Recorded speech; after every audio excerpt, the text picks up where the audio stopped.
అదే RTV app వార్తల్ని క్షణాల్లో చదివే అవకాశం ఉంటుంది. ఒక న్యూస్ పేపర్, ఒక టెలివిజన్ ఛానల్ మీ చేతుల్లో ఎప్పుడూ ఉంటాయి.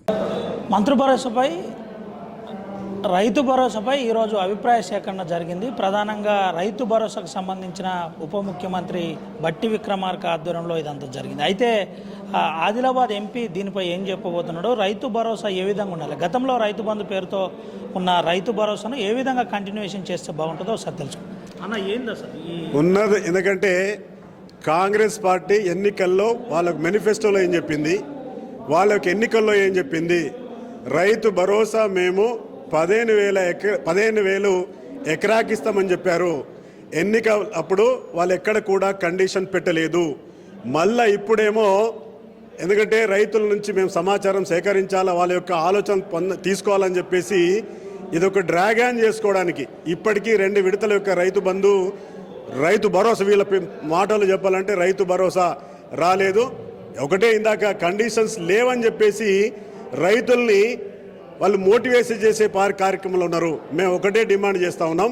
ఆ రోజు రైతు బంధు ఏ విధంగానైతే కండిషన్స్ లేకుండా ఉన్నటువంటి దాన్ని అదేవిధంగా వీళ్ళు చెప్పినటువంటి ఎకరాకి 15,000 ఇవ్వాలని చెప్పేసి మేము కోరుతా ఉన్నాం. సరే, ఎక్కడైనా కాస్ట్కు యోగ్యత లేనటువంటి ప్లాటింగ్స్ అయినాయి, లేకపోతే ఊళ్ళో అయిపోయినాయి.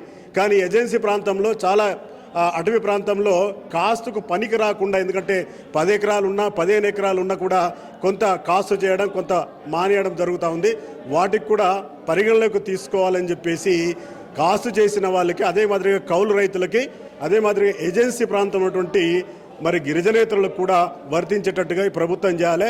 ఎన్నికల సందర్భంలో వీళ్ళెక్కడ కూడా కండిషన్స్ మాట్లాడలేదు.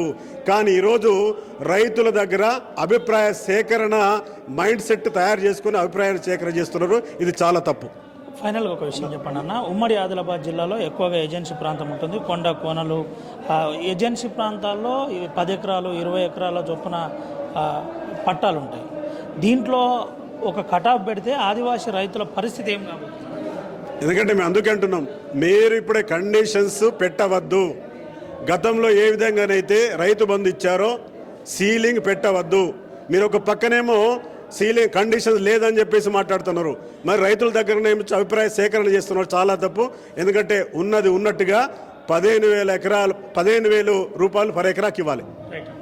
ఇది పరిస్థితి. ఉన్నది ఉన్నట్టుగా గతంలో కాంగ్రెస్ ప్రభుత్వం మేనిఫెస్టోలో చెప్పిన విధంగా రైతు బంధు, అంటే ఇప్పుడు కాంగ్రెస్ ప్రభుత్వం చెబుతున్న రైతు భరోసా ఇవ్వాలని ఆదిలాబాద్ జిల్లా ఎంపీ చెబుతున్న పరిస్థితి కనబడుతుంది. ఓవరాల్గా ఇదంతా కాలక్షేపం చేయడానికే ఇప్పటికే రైతులకు 2 సార్లు ఆ రైతు భరోసా డబ్బులు వేయవలసి ఉండే ఇప్పటి వరకు వేయకపోవడం బాధాకరమని చెబుతున్న పరిస్థితి కనబడుతుంది. ఏది ఏమైనప్పటికీ యథావిధిగా రైతు బీమా, రైతు బంధు పథకం ఏదైతుందో దాన్ని కంటిన్యూషన్ చేయాలని ఎంపీ గోడం నాగేష్ ఆర్టీవీతో ఎక్స్క్లూజివ్గా మాట్లాడిన పరిస్థితి కనబడుతుంది. సుమంతో, రవినాయక్, ఆర్టీవీ, ఆదిలాబాద్ నుండి. మరిన్ని వీడియోస్ కోసం ఛానల్ ని సబ్స్క్రైబ్ చేయండి. లేటెస్ట్ అప్డేట్స్ కోసం వాట్సాప్ ఛానల్ ని ఫాలో చేయండి. అండ్ లింక్ డిస్క్రిప్షన్ లో ఉంది.